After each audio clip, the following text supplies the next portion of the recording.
Welcome to money management channel. என்எஸ்சில இருந்து April 3 அன்னைக்கு கேபிட்டல் மார்க்கெட்லயும் ஃபியூச்சர் அண்ட் ஆப்ஷன்லயும் ஒரு 4 நியூ இண்டிசஸ் வந்து இன்ட்ரோடியூஸ் பண்ற மாதிரி சொல்லியிருந்தாங்க. ஸோ அதுல எல்லாரும் எக்ஸ்பெக்ட் பண்ணிட்டு இருந்த நம்ம எதிர்பார்த்துட்டு இருந்த டாடா குரூப் இண்டிசஸும் ஓப்பன் ஆயிருக்கு. இது 8th இருந்து எஃபெக்டிவா இருக்கும் அப்படின்னு சொல்லியிருக்காங்க. ஸோ நம்ம வந்து டாடா குரூப் அப்படின்னா எல்லாருக்குமே ஒரு அஃபெக்ஷன் இருக்கும். டாடா குரூப் ஸ்டாக்ஸ்ல வந்து நம்ம இன்வெஸ்ட் பண்ணணும் அப்படிங்கிறது எல்லாத்தோட விருப்பமா இருக்கும். அதுக்கு தகுந்த மாதிரி டாடா குரூப் இண்டிசஸ் வந்து இன்ட்ரோடியூஸ் பண்ணியிருக்காங்க. இதுல டாடா குரூப் ஸ்டாக்ஸ் எல்லாமே மேக்சிமம் வந்து லிஸ்ட் ஆயிருக்கும். டாடா குரூப் ரீசெண்டா வந்து பாத்தீங்க அப்படின்னா நல்ல ஒரு இம்ப்ரூவ்மெண்ட்டை கொடுத்துக்கிட்டே இருக்கு. கண்டினியூஸா வந்து நல்லா பர்ஃபார்ம் பண்ணிக்கிட்டே இருக்காங்க. ஸோ இதுல வந்து பாத்தீங்க அப்படின்னா டிசிஎஸ் இருக்கு, Tata Motors, Titan, Tata Steel, Trent, Tata Consumer product, Tata Power, Taj, Tata Motors, TVR, Tata Elxsi, Voltas இதெல்லாம் வந்து டாப் பிளேயர்ஸா இருக்காங்க. இவங்களும் வந்து ஒரு குறிப்பிட்ட பர்சன்டேஜ் வந்து டாடா குரூப் இண்டிசஸ்ல வந்து கான்ட்ரிபியூட் பண்றாங்க. டாடா குரூப்பை பொறுத்த வரைக்கும் பாத்தீங்க அப்படின்னா பிஎஸ்சி என்எஸ்சில மார்க்கெட்ல 5000 கம்பெனிக்கு மேல லிஸ்ட் ஆயிருந்தாலும் யாரா இருந்தாலும் வந்து டாடா குரூப் ஸ்டாக்ஸ் ஒன்னாச்சு நம்மளோட போர்ட்போலியோல இருக்கணும்னு ஆசைப்படுவோம். எல்லாத்தோட ஃபர்ஸ்ட் ஆப்ஷனாவும் இருக்கும். டாடா குரூப் அப்படின்னாவே ட்ரஸ்ட்னு எல்லாத்துக்குமே ஒரு நம்பிக்கை இருக்கும். இவங்களோட கவர்னிங் பாடியும் சரி, இவங்களோட மேனேஜ்மெண்ட் வந்து கிளியரா இருக்கு, எந்த ஒரு ஸ்கேமும் இருக்காது. அதே மாதிரி நல்ல குரோத்தும் கொடுக்கும், அதே மாதிரி ப்ராப்பரான டிவிடெண்ட் பே அவுட் கொடுக்கும். ஸோ இது எல்லாமே வந்து பாத்தீங்க அப்படின்னா டாடா குரூப்போட ஸ்பெஷலா இருக்கு. அந்த குரூப்பே வந்து ஒரு இண்டிசஸா வர்றது நமக்கெல்லாம் வந்து ஒரு நல்ல ஆப்பர்ச்சுனிட்டி தான் அதுல இன்வெஸ்ட் பண்றதுக்கு. டாடா குரூப்பை பொறுத்த வரைக்கும் பாத்தீங்க அப்படின்னா லிஸ்டட் கம்பெனிஸ்ல வந்து நிறைய கம்பெனிஸ் இருக்கு. அது இல்லாம பாத்தீங்க அப்படின்னா unlisted companies number of companies இருக்கு. இந்தியன் பிசினஸ் ஹவுஸ் பொறுத்த வரைக்கும் டாப் 10ல பாத்தீங்க அப்படின்னா ஃபர்ஸ்ட் பிளேஸ்ல இருக்கிறது வந்து டாடா குரூப் கம்பெனிஸ் தான் இருக்கு. அதுக்கப்புறம் தான் ரிமைனிங் கம்பெனிஸ் எல்லாமே இருக்கு. ஸோ டாடா குரூப்பை பொறுத்த வரைக்கும் இது ஒரு பெரிய ஹவுஸா இருக்கு. ஸோ மார்க்கெட் கேபிட்டல் வைஸ் வந்து இவங்க தான் வந்து இந்தியால டாப் பிளேயரா இருக்காங்க. டாடா குரூப்ல பாத்தீங்க அப்படின்னா நிறைய லெஜெண்ட்ஸ் இருந்தாங்க. ஸோ இதுல வந்து பாத்தீங்கன்னா ஜேஆர்டி டாடா இருந்தாரு, ரத்தன் டாடா இருந்தாரு. இப்ப வந்து பாத்தீங்க அப்படின்னா சந்திரசேகரன் சார் இன்சார்ஜா இருக்காரு. இவருக்கு கீழே வந்து பாத்தீங்க அப்படின்னா டாடா குரூப் வந்து நல்ல ஒரு இம்ப்ரூவ்மெண்டா பாத்துட்டு இருக்கு. அதே மாதிரி பாத்தீங்க அப்படின்னா நம்ம சேனல்லயே வந்து நம்ம நிறைய வீடியோஸ் வந்து டிஸ்கஸ் பண்ணியிருக்கிறோம்.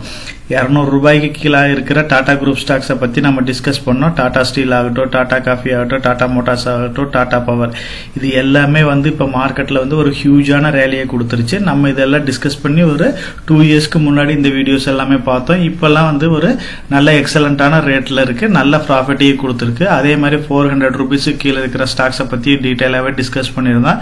எதையும் மிஸ் பண்ணிடாதீங்க. அதே மாதிரி ஒவ்வொரு செக்டர்ல வந்து டாப் லேயரா இருக்கிற ஸ்டாக்ஸை பத்தி டிஸ்கஸ் பண்ணியிருந்தோம். இதுவுமே நல்ல ஒரு ரேலியை கொடுத்திருக்கு. 500 ரூபீஸை பத்தியும் டிஸ்கஸ் பண்ணியிருக்கோம். ஸோ இப்போ வந்து பாத்தீங்க அப்படின்னா டாடா குரூப் ஸ்டாக்ஸை பத்தி நம்ம வந்து கம்ப்ளீட்டாவே அனலைஸ் பண்ணி டிஸ்கஸ் பண்ணிட்டு இருக்கோம்.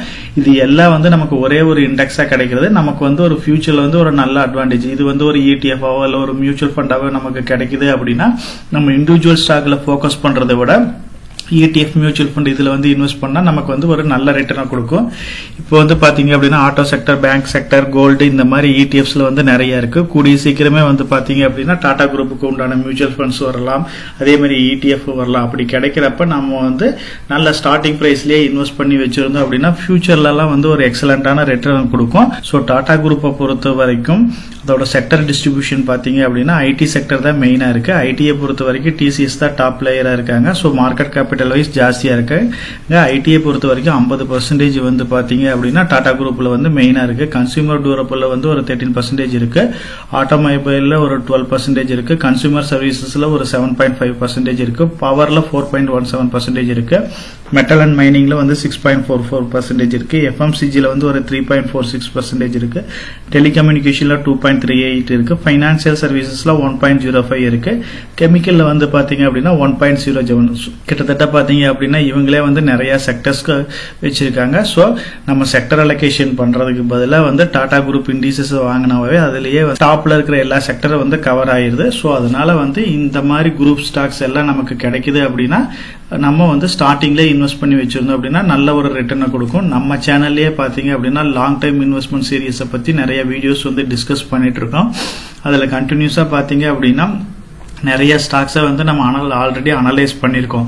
அதில் டாடா ஸ்டீலை பற்றி டீட்டெயிலாகவே அனலைஸ் பண்ணியிருக்கோம். அப்போ வந்து பார்த்தீங்க அப்படின்னா 1000 rupees ஸ்ப்ளிட் ஆகிறதுக்கு முன்னாடியே இதை பை பண்ணி வைக்கலாம் அப்படின்ற மாதிரி நம்ம டிஸ்கஸ் பண்ணோம். இப்போ வந்து ஸ்ப்ளிட் ஆகி நல்ல ஒரு ரிட்டர்னையும் கொடுத்துருக்கு. அதே மாதிரி இதோட மெர்ஜர் பிளானை பற்றி டாடா ஸ்டீல் இருக்கிற சப்சிடரி கம்பெனி எல்லாம் வந்து மெர்ஜ் பண்ண போகிறாங்கன்றதை பற்றி சொல்லியும் மெர்ஜர் ஆர்பிட்ராஜ் பெனிஃபிட் எதில் கிடைக்குங்கிறத பற்றி டீட்டெயிலாகவே டிஸ்கஸ் பண்ணியிருந்தோம். ஸோ இது எல்லாமே நமக்கு வந்து ஒரு நல்ல ரிட்டர்னை வந்து டாடா ஸ்டீலில் கொடுத்துருக்கு. அதே மாதிரி டிசிஎஸையும் வந்து ஒரு அட்ராக்டிவான ரேட்லயே நம்ம கன்சிடர் பண்ணோம். நல்ல ஒரு ரிட்டர்னையும் கொடுத்துருச்சு. நடுவில் பைபேக் எல்லாமே கால்ஃபர் பண்ணாங்க. அது வந்து ஒரு நல்ல அட்ராக்டிவான பிரைஸ்ல கால்ஃபர் பண்ணாங்க. டிவிடெண்டும் வந்து கண்டினியூஸா கொடுத்துக்கிட்டே தான் இருக்காங்க. அதே மாதிரி டாடா மோட்டார்ஸை பத்தி நம்ம டீடைலாவே டிஸ்கஸ் பண்ணோம். இது வந்து டிவிஆர்டி லிஸ்ட் பண்றதாகட்டும், டாடா டெக்னாலஜி ஐபிஓ விடுறதாகட்டும், இதுல எல்லாம் வந்து நல்ல பெனிஃபிட்டா பார்த்தோம்.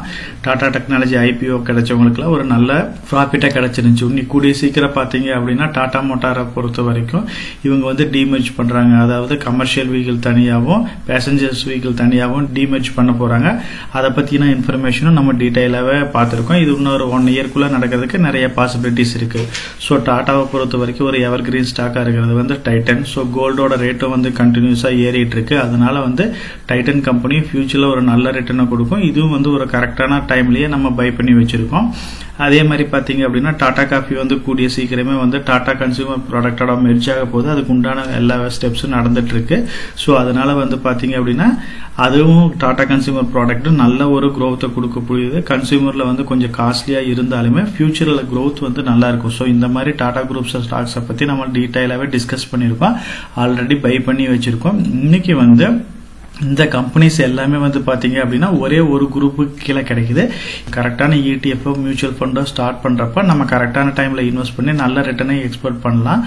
அந்த மாதிரி ஒரு இன்ஃபர்மேஷன்ஸ் கிடைக்குது, எது ஒரு ஆப்பர்ச்சுனிட்டி கிடைக்குது அப்படின்னா நம்ம சேனல்லே அதை இன்டிமேட் பண்றேன். நம்ம சேனலை பொறுத்த வரைக்கும் நம்ம சேனலை வந்து சப்ஸ்கிரைப் பண்ணிட்டு ஒரு 47% பாக்குறாங்க. சப்ஸ்கிரைப் பண்ணாம ஒரு 53% பார்த்துட்டு இருக்காங்க. சப்ஸ்கிரைப் பண்ணாத ஃப்ரெண்ட்ஸ் சப்ஸ்கிரைப் பண்ணி நம்ம சேனலை வந்து சப்போர்ட் பண்ணுங்க. நம்ம சேனல் மெம்பர் கம்யூனிட்டியில போர்ட்போலியோ அப்டேட், அதாவது என்னோட போர்ட்போலியோல என்ன ஸ்டாக் பை பண்றேன், என்ன ஸ்டாக் செல் பண்றேன், என்னென்ன சேஞ்சஸ் பண்ணிட்டு இருக்கேன், இதை பத்தி இன்ஃபர்மேஷன்ஸ் வந்து ஷேர் பண்ணிட்டு இருக்கேன். டெய்லி மார்க்கெட் அப்டேட் வந்து முடிஞ்ச வரைக்கும் போஸ்ட் பண்ணிட்டு இருக்கேன். கார்பரேட்ல என்னென்ன ஈவென்ட் இருக்கு, நம்மளோட இந்திய எக்கனாமியை பத்தி ஒரு சில யூஸ்ஃபுல்லான இன்ஃபர்மேஷன்ஸ் எல்லாமே ஷேர் பண்ணிட்டு இருக்கோம். மெம்பர் கம்யூனிட்டியில ஜாயின் பண்ணி இதை ரெகுலரா ஃபாலோ பண்ணீங்க அப்படின்னா உங்களுக்கு நாலேஜ் இம்ப்ரூவ் ஆகிறது மட்டும் இல்லாம உங்களோட போர்ட்போலியோவை ஹெல்த்தியா பில்ட் பண்றதுக்கு எல்லா வகையிலும் சப்போர்ட்டிவா இருக்கும். இப்ப டிஸ்கஸ் பண்ண இன்ஃபர்மேஷன் எல்லாம் உங்களுக்கு யூஸ்ஃபுல்லா இருக்கும்னு நினைக்கிறேன். இந்த வீடியோ உங்களுக்கு யூஸ்ஃபுல்லா இருந்துச்சு அப்படின்னா நம்ம சேனலை வந்து சப்ஸ்கிரைப் பண்ணுங்க, நம்ம வீடியோவை லைக் பண்ணுங்க, ஷேர் பண்ணுங்க. கமெண்ட் செக்ஷன் ஓப்பன்ல தான் இருக்கு. சோ இந்த வீடியோ பத்தி உங்களோட ஒப்பீனியன் என்ன, இதுல என்னென்ன டவுட்ஸ் இருக்கு அப்படின்னு நீங்க கமெண்ட் செக்ஷன்ல போஸ்ட் பண்ணீங்க அப்படின்னா உங்களுக்கு மட்டும் இல்லாம நம்ம வியூவர்ஸ் எல்லாத்துக்குமே நல்ல ஒரு சப்போர்ட்டிவா இருக்கும். நான் ஒரு செபி ரிஜிஸ்டர்ட் அட்வைசர் கிடையாதுங்க. நம்ம சேனல்ல போடுற வீடியோக்கள் எல்லாமே வந்து பாத்தீங்கன்னா எஜுகேஷனல் ஆர் இன்ஃபர்மேஷன் பர்பஸ்க்கோசரம் போஸ்ட் பண்ற வீடியோக்கள் தாங்க. இன்வெஸ்ட்மெண்ட்னா கண்டிப்பா ரிஸ்க் இருக்கும். அதனால நீங்க உங்க பினான்சியல் அட்வைசர் டிஸ்கஸ் பண்ணியோ இல்ல நீங்களா ஓன் டிசிஷன் எடுத்தோ இன்வெஸ்ட் பண்ணுங்க.